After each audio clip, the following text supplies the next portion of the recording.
Hey, good morning, everyone. Welcome to today's session hosted by Reuters Events and Treasure Data, looking at leveraging data to enhance dealership performance and the retail experience.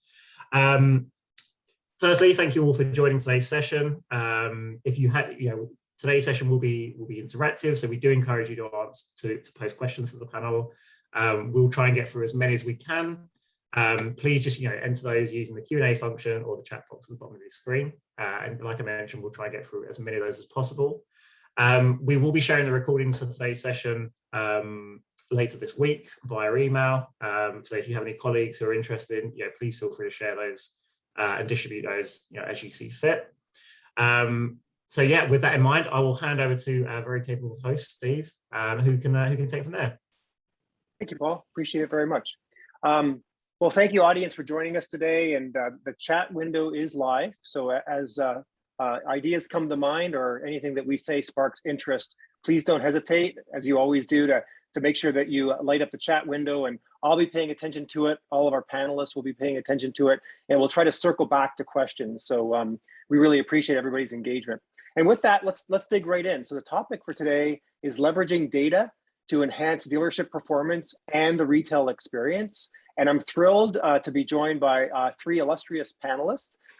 First, Ali Ahmed, dealer principal at Miami Lakes Auto Mall, Angela Zapata from the CMO at Hyundai Motor America, and last but not least, Andrew Schaefer, the industry principal of automotive at Treasure Data. So I think to kick off, if the panelists don't mind, in that order, if you don't mind just giving 30 seconds or 60 seconds of a little bit of your history, maybe how you got into automotive to begin with, and just to provide some context for our listeners today.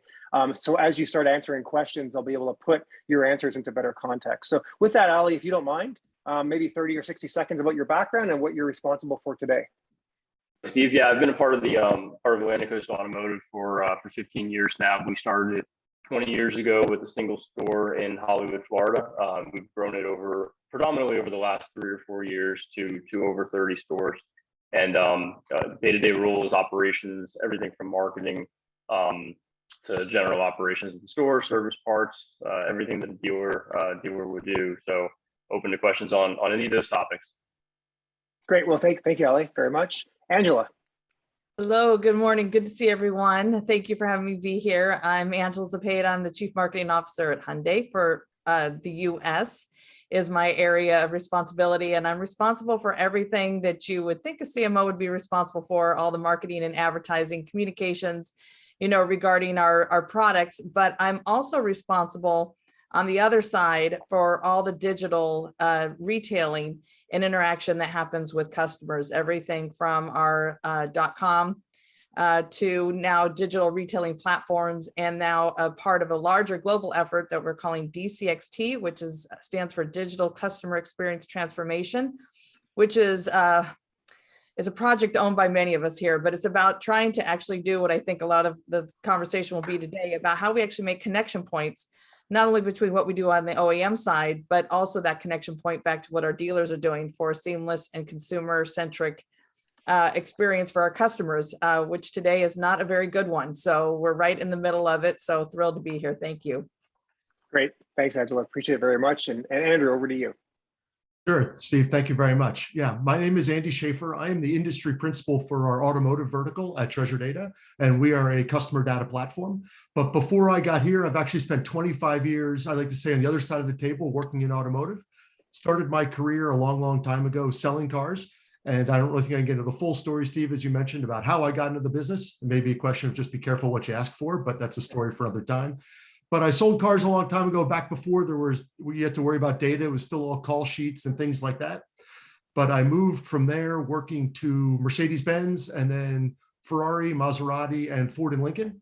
Worked in multiple leadership, sales, marketing, and service level positions as I tried to learn and work in different areas of the business.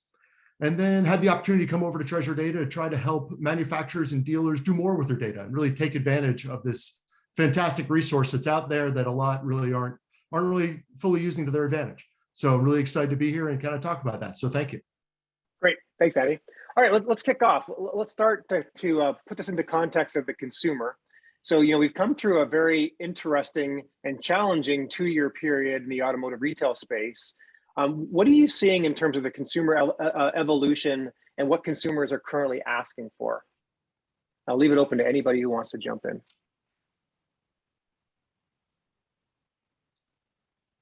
I could start, and happy to have anyone else further the thoughts. I mean, what we've been seeing since about the time of COVID is a very high utilization of any kind of digital retailing, shopping, and buying in the auto industry. And, you know, from a Hyundai standpoint, we were just getting to the point where we had platforms in place, but we didn't have all of our dealers actively engaged in those digital retailing platforms. And what we've seen over the last 2 years is high engagement across the board, high engagement from our dealers, getting quickly up to speed on adopting not only the platforms, but also hiring staff, which is very difficult, not only during COVID, but probably even worse now. They really understand how to utilize these tools and understand the right process to give an effective experience. And what consumers expect, they're very savvy now. They really expect an experience like they expect with every other industry. They may ultimately go to the dealership to buy the car. It is an expensive item. It's very considered. Everyone wants to see sheet metal, but a lot of the process leading up to actually taking ownership of the car is being done online. And it's not just younger audiences, it's older audiences too. Adoption rate is really getting very high, and we're quickly trying to actually keep up. We're probably a little behind from what the customer expects at this point. So I think it's an interesting time, but everyone has to play a role in trying to get the right experience. And I would say, if anything, it's just a complex industry that doesn't make it so easy. We don't own everything with the whole customer experience for shopping and buying. We share that obviously with our dealers who actually manage the transaction portion. So aligning those two pieces together alone is very complex. But I would say customers' expectations are they want it seamless, they want it convenient, and they want it as personalized as possible without as many obstacles as they see with everything else. So that's kind of my perspective. That's great. Thanks, Angela. I'll be glad to further that a little bit. I mean, what we're seeing is that customers still want to have that emotional connection with their sales rep, with their dealership, and ultimately with their vehicle. And yes, that is becoming harder with the inventory situation, but digital retailing platforms, I think in general, pre-pandemic, were set up to save the dealership time, to save the dealership, effort in terms of personnel, business development center associates, and for the customer to get the best deal. And now it's for the customer to really have a more convenient transaction, to understand the different parameters that go into it and make that transition from online into the dealership to be a more seamless transition. And that's a battle that we're all having, I think, with the technology, to make sure the technology meets today's customers' needs, not the customers' needs of 2 years ago. Great. Thanks, Ali.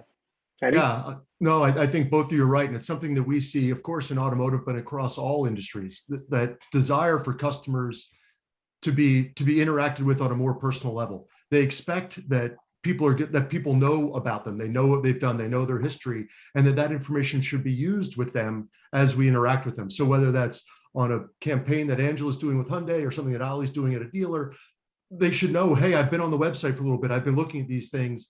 That information should be used. I mean, a lot of times they're giving you that information. So let's take advantage of it. That's what the best companies are doing, whether it's Amazon making personalized recommendations for you after you go onto their website, to maybe your favorite hotel, knowing what your favorite newspaper is, and just little things. It doesn't always have to be big things, but even little things can be used to really maximize and really curate a very, very unique interaction with that person. Because while they may be doing more things online, we can make those more personal too. But as they're coming into the store and seeing Ali and the team, how can we take advantage of things they've been doing and we know, and bring that over to the retail experience as well? So I think there's a great opportunity there. And I'm starting to see that's what customers expect in all things, not just at Amazon, but even when they're coming in to buy a car, like Angela and Ali said, it's a big purchase. It's not a small thing. So let's take advantage and let's show them that we're here for them, that we can do everything to kind of really exceed their expectations. Yeah, That's great. Can I add to that, Andrew, too? Please. Because we have so much research and information, but that is one of the biggest pain points that consumers are talking about right now, which is they can do a lot digitally, but it doesn't translate from each step. So they could start on the website and they can find the vehicle that they want. They could actually get the price that they want, even find out what their trade-in might be worth. they can go to a dealership and they actually have to start that process all over again. They might get to a good place pretty quickly because they've started a lot of that online, but it's when they get to the F&I office, when they're actually doing the transaction, that again, that seems to drop off again. So I think one of the biggest places for us to get better traction as to what you just said, which is whatever a customer puts in on the front end carries with them throughout the process. And it's difficult today because we don't have the same platforms and it isn't controlled all the way from just an OEM standpoint. And then there's the handoff to the dealer, but that is a huge area of opportunity. And those who are getting that right first are really having a big push with consumers because it is a pain point for sure. That's great. Thanks, Angela. Yeah. So let me riff off that a little bit. So if you're witnessing within the Hyundai dealer body, dealers that are doing it better than others in terms of providing sort of the seamless transition throughout the entire experience, what are attributes of dealers that are doing it better? Is it the technology choice? Is it the process in the store? Is it a combination of each? Or what are you seeing? I love that you just asked this question because I actually had a huge epiphany. We were in Vegas at the NADA meeting and ended up meeting with our top technology platforms. And we are trying to slim down our offerings that we then would support from a preferred or like certified list, which is then you get a little bit of a spiff back from the OEM, but we don't impede a dealer from using any kind of technology that they want. And I think we focused for a long time on the tech, on the platform, meeting with our tech platform providers, trying to understand how to make the technology better. And the truth is, and this is a very painful truth, when it comes to JD Power, CSI, and SSI scores for Hyundai, we are at the bottom. And it really hit me like a ton of bricks as we're meeting with our tech platform providers who are all fabulous. They're the best of the best. The platforms are being used by other OEMs who are actually delivering on a much better experience. So for me, the tech is the tech. It's about the process and it's about the use of that technology. And I think a lot of it is getting the right people in place, not only on our side, but also at the dealership side to really understand how to use that technology effectively. And I think it is about more a process that works for our dealer body and the way that we work. I can't speak for other OEMs. I'm sure we're a difficult OEM to work with because I work internally and I'll just be really honest. It's not the simplest place to work, but there is complexity there we have to get through. So for me, it is less about the technology at this point. It's becoming fairly commoditized in many ways as we're getting smarter and smarter about the connection points. And it really is about the process and the way that people effectively use that technology when it really comes to customer interactions and interface. Great. Ali, I'm going to ask you sort of the same question, but riff off of what Angela asked. So is it more people or technology to provide a better consumer experience? It's certainly both, right? I mean, you have to have the baseline of a desire on certain technology, and in this case, we're talking digital retailing per se. But a lot of it comes down to the personnel as well, and then retraining them, right? Retraining them from what we had before, which was salespeople, BDC, sales managers, finance managers, and the like, into something that is potentially in the future more of a fluid environment, how to pick up from point A and go to point B. There's going to be these pain points, and we have them today with trade-in, for instance. Customers always think their trade-ins worth more than what they're getting online, and hopefully they're going to get more when they come in the store. But if we set them up with the expectation of getting more, then there could also be the fact that they go down. It creates uncertainty, which diminishes confidence in the process as a whole. But I think the technology in that particular space, having been through it, as I'm sure Angela has as well, there are certainly technology leaders and technology laggards, things that say specific vendors that say they can do certain things, and vendors that can actually do those things and can follow through with it. And I think, to Angela's point, thinning the herd in terms of who those preferred partners and integration partners are is probably a good thing, because the best tech paired with the best people and processes is what's going to get that CSI and that customer experience to be where we all want it to be. That's great. And Andy, from your perspective, I mean, some of the challenges have been that the tech products don't necessarily communicate well together. That's been a data problem in the industry. As far as we've come in the last 25 years since the advent of the internet, we still seem to have clunky interfaces between data exchange. But from your perspective, what needs to be done to kind of improve the consumer experience from a data perspective? I would say shortly is to use your data, right? I mean, as everyone mentioned, there is so much data that's out there. And it's not, in most cases, I should say, it's not being used very well. It's sitting in different silos, like you mentioned, and those places aren't often able to talk to each other, whether they're different systems or not. And even if they can talk to each other, chances are you're still not using it that well. I mean, I give one example. This is an OEM example, honestly, but it's very, very broad. If you think of connected car information, I've challenged people at the time, do they know where their connected car data goes inside of a company? And if the answer is yes, that's spectacular, and that exceeds the average already. But then the next question is, are you doing anything with it? Do you even know who to call to get it? And the answer to those is usually no, and I'm not sure, but I can probably find out.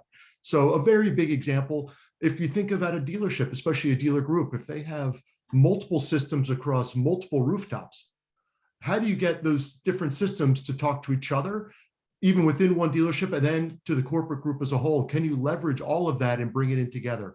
Oftentimes, no. Now, if they're sharing a similar CRM, let's say a VinSolutions or something like that, and they're sharing one across all of their outlets, maybe then you can see all the data together. But that's just one example, right? So if you have, Ali, you said you had roughly 30 rooftops. If you have different data sets at different stores, let's say 10 different data sets at 30 stores, it's 300 different points of data. How can you bring all of that together? And that's the challenge, because if you do have a wide range, like both Angela and Ali were saying, a big, huge, diverse ecosystem of systems, they're not designed to talk to each other. And that's one thing a CDP can help you do, in all honesty, is to bring those things together. So now you can get insights from all of that together to really help you do more. That's great. That's great. Okay, so let's move on to like activation of the customer base. Heard you loud and clear that consumers' expectations are really being set across other companies outside of automotive, such as Amazon. I know now I can get ice cream delivered here in like 12 minutes, and I don't know how they do it, but it's like magic. Not that I need more ice cream, but consumers' expectations are definitely being elevated. And then, they come to automotive and not necessarily always met because some of the friction points that we discussed earlier. But what are you doing? What innovations are you finding about really addressing consumer needs and activating your customer base? And are there gaps out there that still need to be solved? Steve, I'd love to jump in. Please. One thing that we've done on the Hyundai side, speaking of Amazon, which is the best customer experience online, we actually now have all of our dealers' vehicle inventory on Amazon, which really gives the customer this feeling that I can easily shop for a car. You still have to make the transition to make the transaction with the dealer, but we're starting to integrate some of our best DRS tools with Amazon to make that a very seamless process. So it's steps in the right direction. Of course, the dealers play a huge role still in this activation, but from a consumer perception standpoint, to be able to be on Amazon and to be served up an ad that says I can look for dealer or vehicle inventory right there without getting out of that environment is pretty cool. We launched that last fall, and honestly, we didn't know how well the dealers might take to putting their vehicle inventory on Amazon. Resounding success, because we want to show up where customers want to shop. And that was one first step. So that was an innovation that we took that was just trying to help align an expectation with, a little bit of a shortcut on how to get there quickly. The real technology that's in the background that all of us use, that is much more difficult for us to do, to make those pipes work and to get that data to be used effectively with the right processes. So it was a little bit of a bandage up front, but I think gave consumers the thought that there is innovation. And if we can leapfrog some of that technology and some of those obstacles, then I would continue to do it that way. But there's still a lot of work to be done on the back end. That's great. Ali, what are your thoughts about activating the customer base? I'll go back to what Andrew was beginning to talk about with the connected car.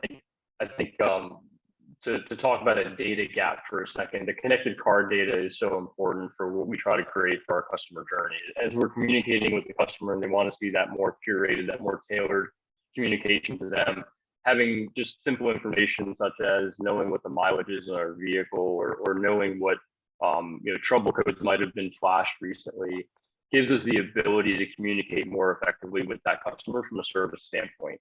Sales today is extremely difficult to communicate with the customer or activate that customer. It really comes down to the customer's needs, because margins have increased to the point where customers are not desiring to come into the store and buy unless they have a particular need to do so.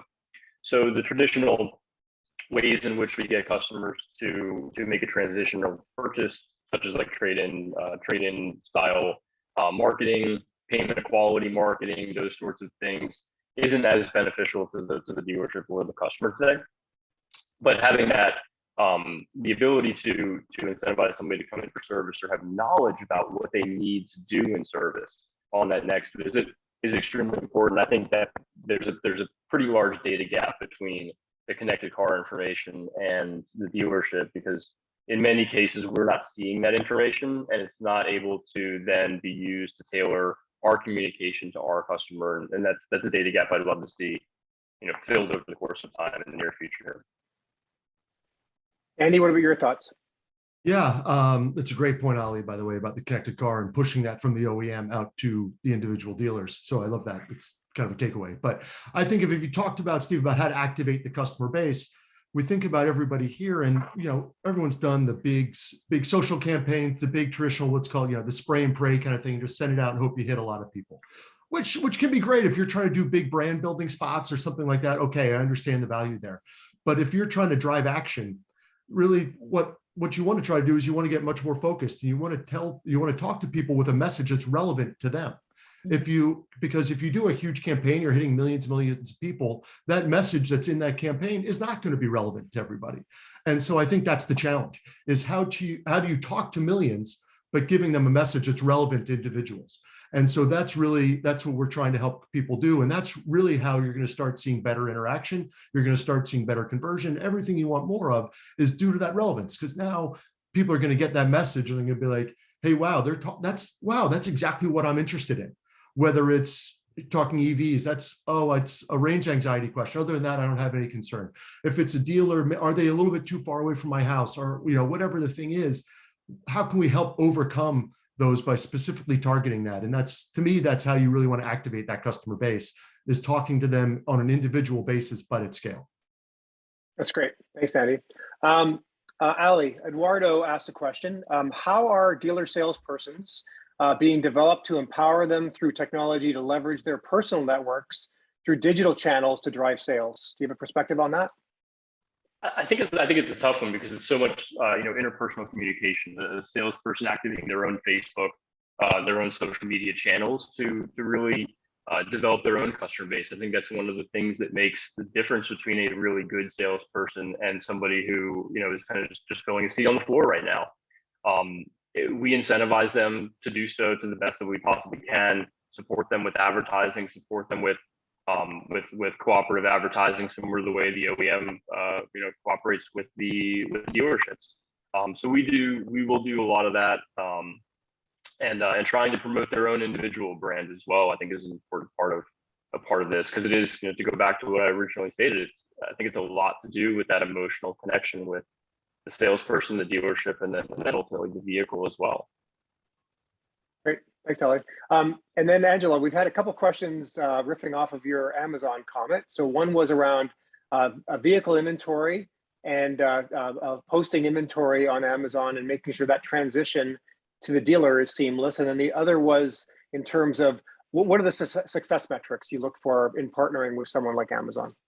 Yeah, so the transition right now from searching the inventory on Amazon, if a dealer, and we've tried to work with our dealers that have one of our 3 certified DRS platforms, those are being integrated now for a seamless transition. So when you're ready to buy, you just click and you should be able to seamlessly go to the dealer's website without feeling like you've made a clunky change from Amazon to the dealer's tier 3 site. It's getting better and better every day, but the whole goal is to make you feel like you haven't left anywhere, and that information is traveling from that shopping experience then into now our true shopping transactional experience at the tier 3 site. So that's getting better day by day, and that interconnection between technology platforms is in the works while we speak. And then the metrics for the Amazon program, I mean, a lot of it was, it was brand building. We still see ourselves at Hyundai as being a little more of a challenger brand. We're not seen as sometimes being the most forward when it comes to tech and innovation, although that's massive on our vehicles. Why don't we have this from a digital retailing standpoint? So for us, we really wanted to work with Amazon. And we're learning a lot by working with a big tech juggernaut like that. So it was very big brand building, but we've had huge interaction with the site. I'm having to cheat here and look at some notes. We've had over 500 million media impressions over the last 3 months. So that's part of us promoting this. And then we've had over 1.5 million visits to the showroom in the first 3 months. What I can't tell you today, which we're working on right now, is can I make a connection to who shopped on the Amazon showroom and then where did they buy and did they actually buy a car? We're working on that metric right now, but it is a lot of volume. And if anything, demand has never been higher. Inventory is still at a challenge. So we are selling, thankfully, every Hyundai that we make in the United States, but it's been a pretty successful program. We're going to continue to enhance it through 2022. That's great. Outstanding. Outstanding. So let's stay there for a minute. Like, attribution's always been a challenge. I've been in automotive advertising now for, over 10 years. And it seems like attributing the impression to the actual car sale or the point of service has always been a challenge. What are you seeing recently about strides being made in that area? And is there hope that we'll be able to evolve into an era where there's more definitive connectivity between attribution of the impression to the actual sale? It is a tough one. Attribution is one of the hardest things to really get at. I think the thing for us, what we really focus on, or what we've been focusing on for the last couple of years, is what's really driving interest in the brand and in the vehicles. And for years, it was leads. And they work very well for a long time. But the truth is, consumer behavior changed on us once again. And the number one indicator to sales is search. The first thing a person does when they've seen an ad, or whether it's on TV or digital or YouTube, is they start searching for that vehicle. And that for us has been an incredible measurement for us to see. And we can actually now predict if we're going to hit our retail sales objectives. We can actually predict if we're going to hit our market share for that month. It's a pretty incredible tool. It does have a lot of predictability to it. There's a lot that happens, though, to your good point. I mean, I don't know how many ads actually somebody sees before they actually get to the point where they're going to look for a Hyundai. But we're getting better and better at that. And we have a lot of tools in place that are helping us to sharpen our pencils in that area. But at this point, it's a very complex journey for a customer. They can have many touch points with a brand through multiple channels before they actually make the sale. And so that's the hard part to get to that, is to see what exactly they're looking at. Some technology can let us see that better than others, like connected TV, but others are a little more opaque, like just pure broadcast. What we know is we have big numbers there. We just don't know if it really drives the sale. So that journey continues on helping us get smarter and smarter day by day on how we're spending our money and where we're spending our money to help capture the best attention of those customers. That's great. Thanks, Angela. And Ali, I'll ask you the same question. With 30 rooftops, you spend a significant amount of your cost structure on marketing. Are you making any strides with better attribution to the sale? And how is your thinking about marketing and marketing data specifically evolved? I think it's really a twofold question, Steve. I think the first one is, how do we build a better model of attribution, right? How do we do more of a multi-factor attribution as opposed to a last touch attribution model? And that's an important part of having all this data in one place. That if you don't have it in one place, you're going to get only the data that's going to match what that particular data set is going to want to show you. I think that's really the first part. I think the second part is bridging the attribution model from just purely online to online and offline. And to Angela's point, talking about predictions of how many searches or search results we have that translate into a sales number in aggregate. I mean, that's a great heuristic for how many cars we're going to sell that month. But what we care as a dealer is we know who ultimately buys our vehicle. And if we can translate that data back into the online journey of that customer, we can stitch it together by bringing down the silos of data we have between our CRM, our website, and using ID resolution. Then we'll be able to look backwards in time and see what made this customer buy, what was effective. Because we can spend a lot of money driving advertising or driving traffic to our site, but if the traffic on the site doesn't ultimately end up in a sale, then it's really not as worthwhile as the traffic that does end up in a sale. And that allows us to be more nimble in terms of what we're spending. And it allows us to be better on the fly by changing what we're spending our advertising dollars on to get the end result we're looking for, which is selling a car and hopefully making that customer happy along the way. Perfect, perfect. Andy, what are you seeing in terms of marketing data and attribution? Any evolution there? Yeah, I think as to Ollie's point, as you bring everything together, it makes that you're able to build that customer journey in a better way. You're able to see, and together with what Angela said, that it's not linear, right? Customers are going all over. They're going to the dealership. They're going online. They're doing different things. Maybe they're interacting with the social post. Whatever those different things are, as they're going through their individual buying journey. It's not linear. And so, but as we can build that journey and we can start to map it and learn more about it, it's going to help us understand which are better triggers for that person. And then also we can build other kind of lookalikes and things like that, and other kind of segments to help say someone who bought X behaved a certain way. So if they did that, well, now we can look at that and we can say, all right, if we're trying to sell more of X, whatever that is, well, then let's look at the way that people that have bought that have behaved, and now we can build a similar journey to try to target those people. And that's something that having that data all together really gives you the power to do things like that. So now you can build that out and you can understand, okay, here's some things that maybe we didn't see before because it was in a different system or somewhere else. Now we can attribute that back to a sale and understand what kind of drove that sale, increase that customer's motivation. So that's really what we're trying to do and trying to help both dealers and OEMs understand. Great. Great. Well, I'm going to refer to a question here from Mantho202. And maybe Ali and Angela, I'll focus this on for both of you to take a look at. But in regards to marketing and changes in consumer behavior, with pricing taking a backseat to availability, what messages are more important in your advertising that drive action? I'll start from my end. So it's a really good question.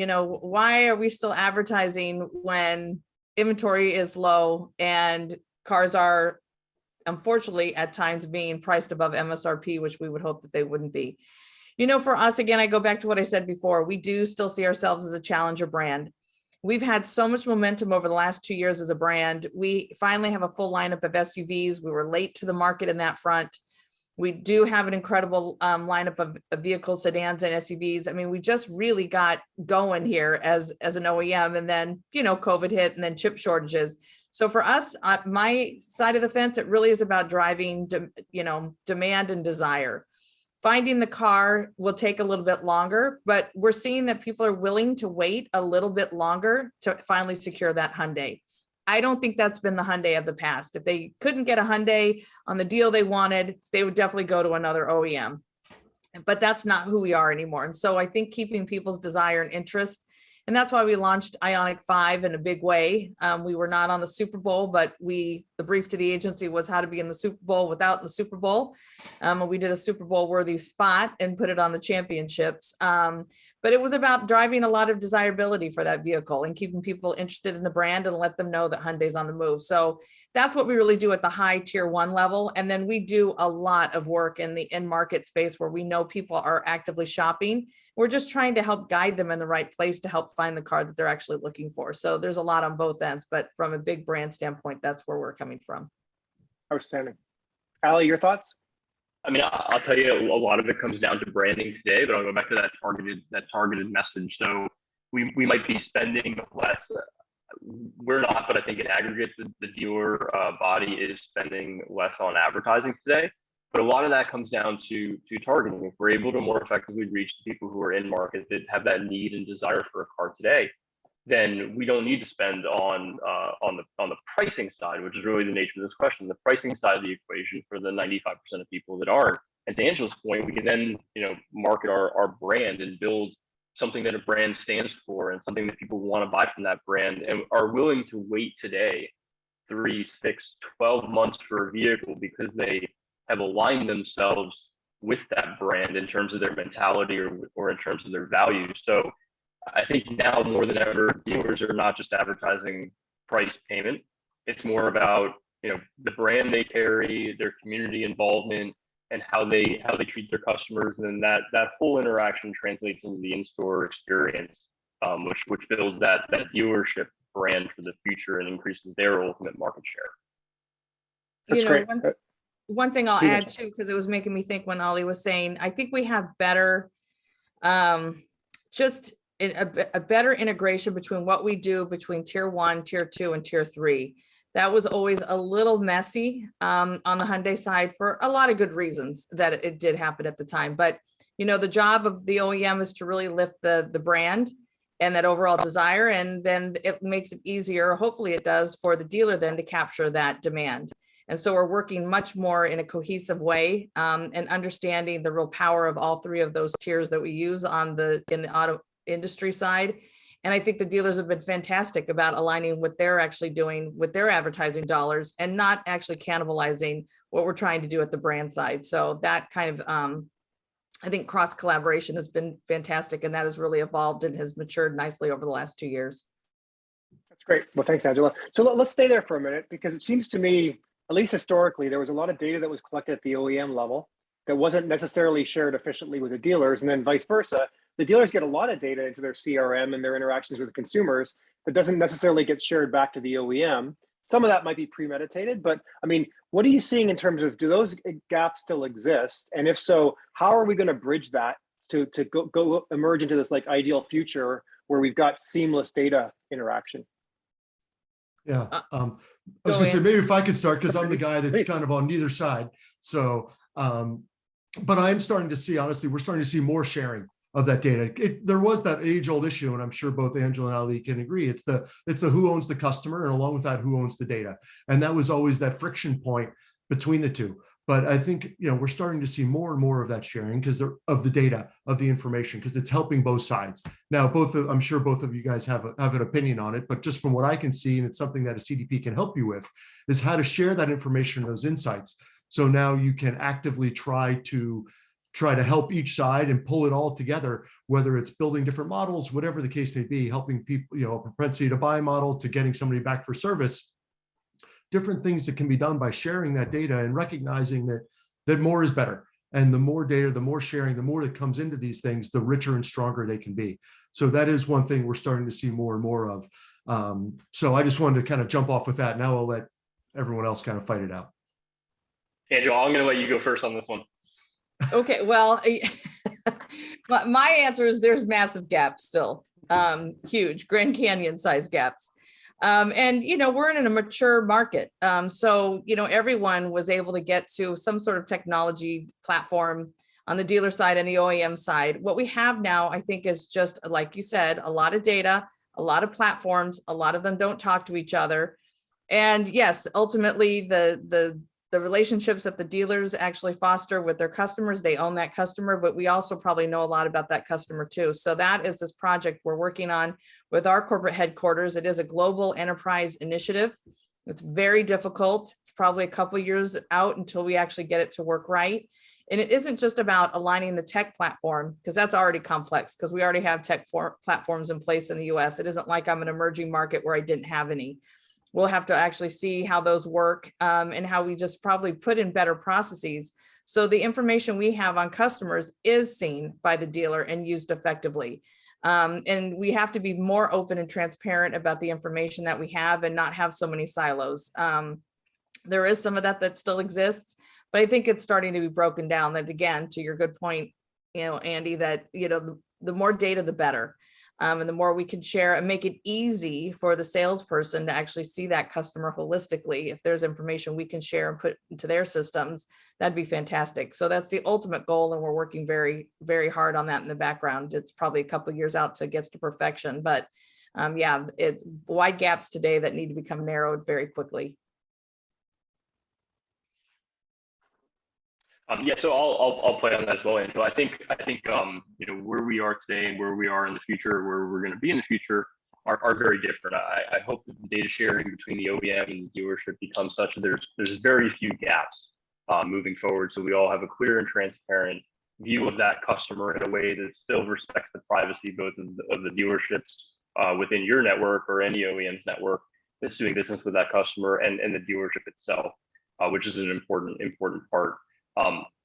Today, though, it is very one-sided.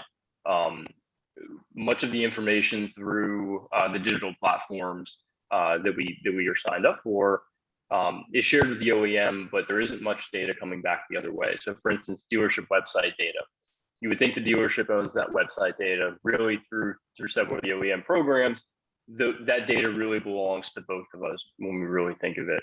I think the same is true of the enhanced data sharing relationships we have on our CRM data. And much of that with several of the other OEMs that we do business with is used in a great way. It's used that, if a customer comes in the store, which otherwise the OEM would never have transparency into that customer might be retargeted with an actual incentive, $500 or $1,000 towards their next vehicle because they came into the store and didn't buy. So great uses for that information. And some of that is shared back with the dealerships. But I think as we advance forward into a world where there's much more transparent sharing between all the parties, and again, I'll go back to connected car data because I think that has such a huge use for a dealership. That data sharing increase and removing of the silos, both inside of the dealerships or between dealerships and between the dealership and the OEM, is going to create such a better customer experience that's tailored and curated for that customer, so they can make that emotional connection with the dealership, salespeople, and the OEM and vehicle as well. Great. Yeah. Great. Steve, if I could just say one thing, just kind of Please. wrap all that up, at least in my thought. I think that at the end of the day, the OEMs and dealers that are going to be the most successful are going to be the ones that share the most data, that work the best together, right? If you have someone that's not embracing that idea, I think they're going to end up being left behind, because there are no bad cars. So they're all fantastic, and dealerships are delivering spectacular experiences to customers every day. But if we all have those tools, how can we help make it better for everyone? So, customers have choices, everybody has a choice. So the ones that work better together, and one of the key ways to work better is to share that information to help everyone succeed. I really think that's going to be a key thing moving forward in the next handful of years. Great. Thank you. Ali, I'll ask this of you. Chris had a question from our audience here regarding dealer video content and driving that through social. Is it something you're doing right now, and are you finding it valuable? I mean, dealer video content through social. I mean, we do it in several different ways. We do more of your traditional, commercial style advertising on social. We also do, first person style videos. And for social, for us, means Instagram, TikTok, Facebook. It's kind of the full gamut out there that we're on and we're trying to activate today. So is it important? Is it valuable? 100% it's valuable. And to go back to what Andy's really all about here is that activating that first party data in social is extremely important. So take a video about the dealership and what the dealership stands for, activate it with a first party customer base, and try to draw those customers to continue to do business with you, both in service and in repeat sales. I mean, social reaches more customers today for a dealership than probably any other medium, especially in terms of trackable media that's out there. Outstanding. We had another question from Eduardo. So thank you, Eduardo, for asking these questions. Really great. So Eduardo specifically was asking about the growing importance of multicultural consumers. But let me ask you and preface it this way. So talk about segmentation a little bit. Whether it's multicultural customers or otherwise, how are you thinking about segmentation of the customer, specifically around the path of their customer journey? Some of the, it's different between sales and service. I think on the service side of it, where we already have an active business relationship with that customer, it's really more about meeting the customer's needs for communication. What language we're communicating with them in, how they expect to be dealt with. That really goes down to a tailored customer experience, regardless of the culture of that particular customer. On the sales side, it's very much so the branding and reaching that customer where they are, right? So injecting that OEM or that brand or your brand into areas where they are, no different than Hyundai being where their customers are by using the Amazon listing service. So from a cultural standpoint, really it's just aligning with your base and understanding who they are and making sure that your sales force matches up with the complexity and the complexion of your customers themselves. Great. Angela, your thoughts? Yeah, in fact, this is a really good and important question. I appreciate the person who asked it. We have been a little anemic on our multicultural efforts as far as putting it as a priority. So over the last year and a half, we now have a new African-American agency called Culture Brands. And we are about ready to announce, I don't think it's gone out officially yet, we have a new Hispanic agency. And it was, needed for a lot of good reasons. We were not speaking to these customers appropriately, and we need to, and we should, very respectfully. So there's lots of good hard work that's going to be done here on how to find these folks.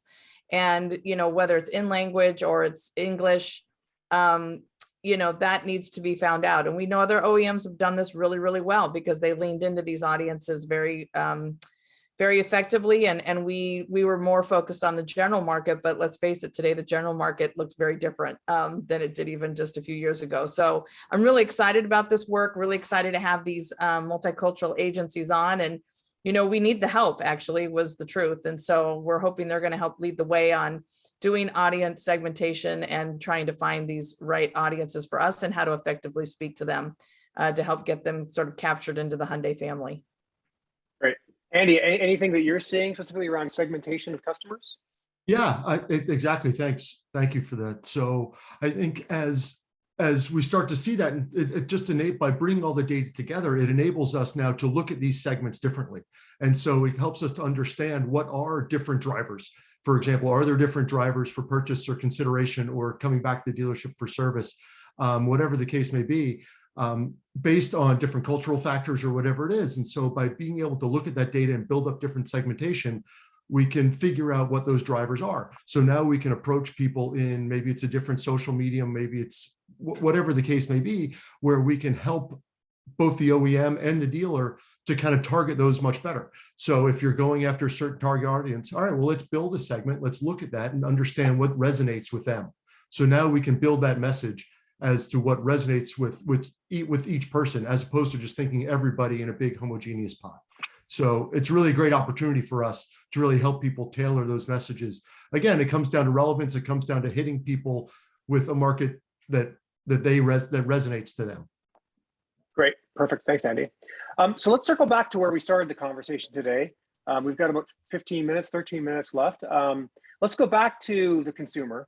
And there were comments, Angela, both from you and Ali, around the online or offline to online transition and making sure that we were transitioning consumers seamlessly and some of the friction points. In terms of using data to better provide a superior consumer experience, either online or in store, do you have some specific examples that you've seen recently to share with the audience? For an enhanced offline to online to offline experience? That or even the in-store experience where data has helped. I don't know, Ali, do you want to start from your end for an in-store experience where data might have helped? I mean, for us, we've added a lot to the sort of the shopping experience at the OEM level. For example, you can do a live, it's called Showroom Live. During COVID, when you really couldn't go to a showroom to see the vehicle, we tried to capture that with a live person. You could sign up for that. It happens several times a week and you get a full immersion of the vehicle. We try to capture that data of that customer and then share that with the dealers. So then when there was an interaction for actually purchasing the vehicle, they knew who that person was and some of the questions they may have asked. That's one recent example of how technology was helping to bring those customers a little closer to the showroom. Great, outstanding. Ali, thoughts? Yeah, it's a tough one because the technology partners to a certain extent limit our ability to get all the data we want to from an offline to an online environment. And I think as things move forward, we're going to be in a much better situation with respect to that. I mean, I think I can come up with numerous examples of how we're using data to better tailor that customer in the store. I'll give you one example. We developed with a customization company of ours to integrate some of our customer profile data, both online and in the store through our CRM, into screen pops when somebody calls in the dealership. So taking essentially some of the things that they've looked at online, we've tagged vehicles down to stock number level, and making that known to the person they're ultimately talking to in the store. That's been able to bridge one of those gaps, but there's so much more to still be developed, and so many ideas that need to be developed and implemented to make that full connection that we're all looking for. That's great. Thanks, Ali. So we just came off of NADA. Angela, you started off by saying, there's a lot of innovation, and you had a chance to meet all your technology partners out there. Where do we collectively see opportunities for innovative companies in the auto technology space in the future? Where do you expect to see the most innovation, and where are you most hopeful?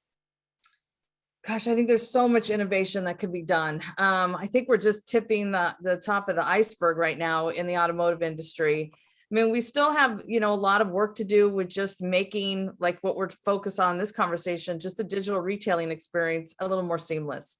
If anything, I think the customer experience or the customer journey for the consumer is not a good one with an automotive brand, probably across the board. We've heard that really no one's doing it super great, which is good news that there's, room for all of us to grow and to do better. The problem is, I think you get communicated too differently too many times for different points of the journey, because it's being owned by different players along that journey. And that's not good from the customer standpoint. I'm speaking to them from one voice and in one way at the brand level. Then, it gets down to the dealer actually has a conversation with them. If they financed with our bank, Hyundai Capital, then they're getting communicated by the bank in a different way at a different point in time. It's just not a good experience. So I think there's just huge application that needs to be done to make all of these different parts of the industry speak better together, and to understand that it's one customer in the center, and that we're there to service that customer, and not the opposite way, which was we built systems for each part of the job that we had to get done. So that's huge innovation. And then I think just bringing a lot of the showroom to life. I mean, people do want to see the sheet metal in person. There's absolutely, we think it'll be a hybrid in the end. You'll do part of the experience digitally. And then when it really comes down to getting ownership of the car, they do like to go to the dealership, and they like to have an interaction with the salesperson that actually can help them tell them about the car. It's now a computer on wheels. It's very complex. Don't keep me in the F&I office for 4 hours. I'd rather spend 2 hours learning about my brand new fantastic car. So I think, how that comes to life with technology, there's probably a lot that would help facilitate that. I mean, just being able to bring AR, where you could have the cars are very complex. I kind of feel bad for salespeople. I mean, they have to know so much about these cars themselves, and it changes a lot. It'd be great to have more technology in their hands that make it easier for them to explain to the customer what they're actually buying, and help give them some comparisons. So there's some actual education. And this is what we're saying absolutely in the electrified space altogether. People need a lot more information to help make a better choice about what they're buying. And I think technology can help be a big conduit on helping to bring that to life in a much more effective way. Outstanding. Thanks. Ali? To key off what Angela just said, I mean, the making the correct choice part, I think is one of the biggest things out there. I mean, when we look at where we are today, market share is really driven by vehicle production. There's no question about it. If a car gets made, it's going to get sold, and if it gets sold, it goes into the market share data. In the future, as supply and demand renormalizes, and we get into the situation where we're really building our brand again, I think it's more about that emotional connection with the customer. And to Angela's point, I think that still happens in the store. I don't even think it's necessarily a hybrid model. I think it's the dealership relationship and the OEM relationship working together to bring that customer to make the right decision, which is that brand with that dealership. And also, Angela, to your point, 4 hours versus 2 hours, I think it should be even shorter than that. Really trying to make the technology work properly in the store. And I think there will be some huge advancements for some very tech-forward companies that are able to get the customer to pick a vehicle faster that meets their needs, and tailor the financing and the F&I process to them, rather than just the self-service model where we're talking about credit ranges or estimates or things like that, but really have a firm offer. And I think that's going to have winners and losers in some of the banking space as well by doing some of these things. And the captives are the ones who tend to be more forward facing on those initiatives, doing a great job with them. So I think in that in-store experience, picking the right vehicle and shortening the process, that's going to be something that'll have some real innovation in the near future here. That's great. Thanks, Ali. Andy, what do you think in terms of like the most innovation we're going to see in the future?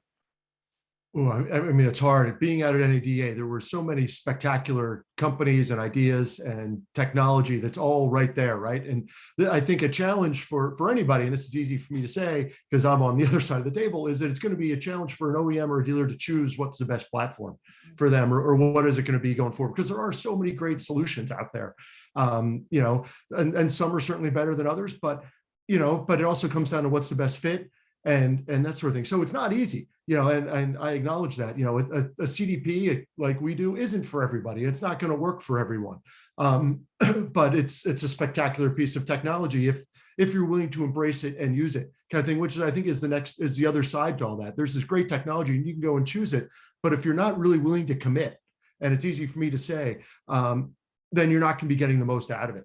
And I just think those are some challenges that everybody faces as we start. And to Angela's point a little while ago about the tip of the iceberg, and we're just right there, right? And there's so much underneath the water that we can go and do with all the resources and data and everything that's at our disposal. It's how do you really unlock that, and are you really fully committed into doing it? Because it's not always easy. But so I know I didn't necessarily answer your question directly, but I think those are some challenges that we think about as we look at this fantastic technology that's out there. And ultimately, what a lot of them tried to do, what we try to do, is to make it easier for the customer, to make it more targeted for the customer. Basically, to help you lower your cost per acquisition at the end of the day. How can we help you be more efficient with your dollars and do more with the same or less? Great, great. All right, we've got 4 minutes left, so I'm going to do a quick speed round here. Two questions for you. Before I ask you, finally, you know, to provide a recommendation to the audience, let me ask you this. So if you had a magic wand, you could wave the magic wand and solve one big data problem now, what would that problem be? I would say more effective processes for higher utilization. Great. Ali? I'll take the connected car, real-time vehicle data sharing with the dealership and the OEM. Great, great. Andy? For me, it's bigger than both those. It's just, you know, you got to start using it. It's there. It's your biggest untapped resource that everybody has. You know, use it. Do something with it. Don't assume that it's being used by one department or another. Don't assume you're doing something with it. Make sure you are, because it's available to you. Take advantage of it. Great point. Great point. All three. All right. So we've got just a few minutes left. So we'll go around the horn here. And if you want to provide some thoughtful advice or recommendations to the audience or the industry as a whole, I'll pass the mic around. So Angela, if you'd like to go first, I mean, any advice to audience participants here, how we can all work together and achieve a better future? Wow, that's a lot to go on. No pressure, no pressure. You know, I would say, well, I appreciate this conversation immensely because I think that this is the first step to having more effective data sharing and processes in place. You have to be open, and this is where we're at right now at Hyundai, is maybe reversing or unraveling some of the things that we worked really hard to put in place. They might have been good for the point in time that they were done, but they may not be good for what we need in the future. And sometimes people get a little wedded to all that work that went into selecting maybe a tech platform several years ago that isn't actually where everyone else was going. We might have picked something that no one else wanted. I'm just giving a weird example, but it is true. You can't be too wedded to what you've done in the past. You have to be willing to continually innovate and then work across your other constituents to make sure that you're building one system cohesively. I think that we were probably a victim of our own trying to do things too much internally as an OEM, not realizing how much of an effective part of what we did on our side was going to affect the dealer and our captive, and it has to be one ecosystem. And so I just would say, be willing to kind of blow up what you have, keep the good parts, but be open to make it holistic and really think about the customer as being at the center. Outstanding. Thanks, Angela. Ali. I mean, I would say, you know, real simply, this is all about data, and data really is our raw material. It's our core of what we do. So as a dealership or as a dealership operator, just take control of your data. That's my recommendation. Take control of your data. It's not necessarily about the vendor of the month selection or who's doing what at what time. Take control of your data, own it, cultivate it, and use it as best you possibly can to improve that customer experience, that customer journey. Outstanding. Thanks, Ali. And Andy, last word from you. Yeah, no, I mean, what both Angela and Ali said was perfect, and I agree completely. Take a hold of it, use it, leverage it, and at the end of the day, ask yourself, are you using it? And are you able to leverage it? And if not, ask yourself, why not? If you think you're too small, you're probably not too small. So take a look at it, and if you think it's too complicated, it's not. There are tools that you can use to help you get your arms around it to really take advantage of that resource. So that's how I'd like to leave it. Use your data, take advantage of it. It'll help you do more at the end of the day. That's great. Well, Angela, Ali, and Andy, thank you very much for your time today. It's been a pleasure. And Paul's back on screen, so we must be at time. So Paul, over to you. Yeah. No, I just to wrap up, I'd like to thank, first I'd like to take the opportunity to thank everyone for joining the call today. Also, I'd like to thank our amazing panelists. I'm sure you'll agree it was an incredible session with lots of questions. Just as again, we will be kind of distributing these the recordings of today's session after today's call. So please, expect that in your inbox within the next 2 to 3 days. But yeah, no, again, thank you so much everyone for taking part. Look forward to the next one. Thanks, everyone. Have a great day. Thank you very much. Thank you. Thanks, Paul.